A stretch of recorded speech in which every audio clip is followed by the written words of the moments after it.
শত শত তরমুজ, যার এক একটির ওজন 4 থেকে 5 কেজি পর্যন্ত। অসময়ের তরমুজে বেশ সাড়া ফেলেছে নেত্রকোনার কৃষকদের মাঝে।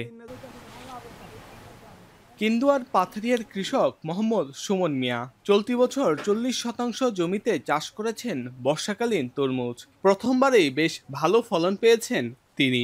চাষাবাদে প্রায় 1 লাখ টাকা খরচ হলেও অন্তত 3 লাখ টাকা আয়ের আশা তার। এবছর আমি 40% জমির মধ্যে তরমুজ করছি। আল্লাহ রহমত, অনেক তরমুজ হয়েছে, অনেক ভালো তরমুজ হয়েছে। আমার তরমুজ দেখে কেমন হয় যে অনেকেই পাশাপাশি কৃষক ভাইরার সাথে আছে যে ফাঁসে দেয়া, তারা মনে হয় যে অনেক এই বলাবলি করতেছে যে আগামী বছর আমরা এই তরমুজ চাষ করবাম। কেন্দুয়ায় সুমন মিয়ার মতো সায়েমও তরমুজ চাষ শুরু করেছেন।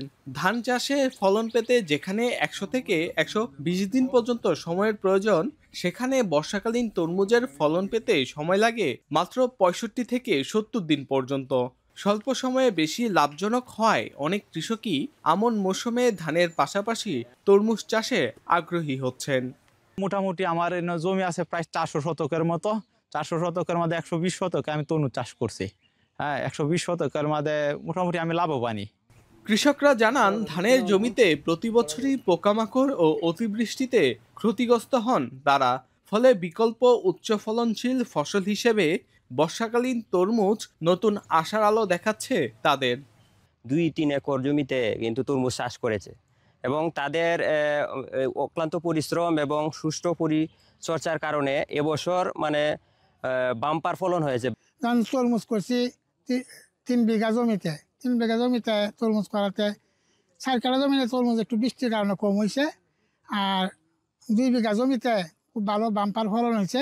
শীতকালীন তরমুজের থেকে বর্ষাকালীন তরমুজটা আমি মনে করি ফলনটা একটু বেশি এবং অল্প দিনের ফসল। কৃষি বিভাগের কর্মকর্তা জানান, তরুণদের কৃষির প্রতি আগ্রহ বাড়াতে প্রশিক্ষণের মাধ্যমে দক্ষ জনশক্তি তৈরি করা হচ্ছে। পাশাপাশি নতুন ফসল চাষেও তাদের নানা পরামর্শ দেয়া হচ্ছে। কৃষকদের আমরা উদ্বুদ্ধ করেছি, আমাদের উপজেলা কৃষি অফিস থেকে বীজ এবং সার সহযোগিতা প্রদান করেছি। পাশাপাশি আমার উপসহকারী কৃষি কর্মকর্তারা মাঝে মাঝে এখানে পরিদর্শন করতে আসে, আমি নিজেও মাঝে মাঝে এখানে পরিদর্শন করতে আসি। তো দেখা গেছে যে এখানে মোটামুটি তরমুজ আবাদ করতে গিয়ে কৃষক তেমন সমস্যা ফেস করে নাই, বিদায় এত সুন্দর ফলন হয়েছে। চলতি বছর নেত্রকোনার কেন্দুয়ায় প্রায় 3 একর জমিতে বর্ষাকালীন তরমুজের চাষ হয়েছে, যার বাজার প্রায় 10 লাখ টাকা। রিফাত আহমেদ রাসেল, এখন নেত্রকোনা।